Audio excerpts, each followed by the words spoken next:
ইসলামের জন্য কাজ করার দায়িত্ব কার? উম্মার কল্যাণে কাজ করার দায়িত্ব কার? হ্যাঁ ভাই, কখনো কি ভেবেছেন এই দায়িত্ব আসলে কার ঘাড়ে? অনেকেই মনে করেন এই দায়িত্ব হলো কেবল আলেমদের। আসলে কি তাই? মোটেই না। দিন কেবল আলেমদের জন্য নয়, দিনের প্রতি সবার দায়িত্ব আছে।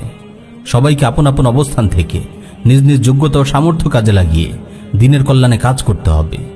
একজন সফটওয়্যার ইঞ্জিনিয়ার তার মেধাকে কাজে লাগিয়ে উম্মার জন্য বিভিন্ন যুগোপযোগী ইসলামী সফটওয়্যার তৈরি করতে পারেন। একজন ওয়েব ডেভেলপার বিভিন্ন দিনই ওয়েবসাইট তৈরি করে উম্মার ইলমি ও বুদ্ধিবৃত্তিক বিকাশে অবদান রাখতে পারেন। একজন মিডিয়া কর্মী সঠিক ও উপকারী তথ্য সরবরাহের মাধ্যমে উম্মাহকে সজাগ রাখতে পারেন।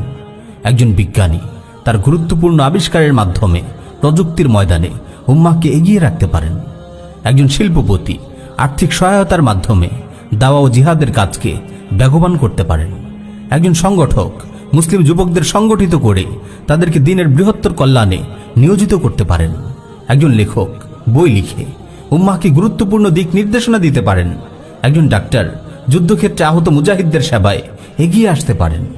এভাবে আমাদের প্রত্যেকেরই আছে আলাদা দায়িত্ব, আছে দিন কায়েমের জিহাদে অংশ নেবার সুযোগ। আমরা অবশ্যই আমাদের দায়িত্বের ব্যাপারে জিজ্ঞাসিত হব। আপনি আপনার ভাগের দায়িত্বটুকু আদায় করেছেন তো?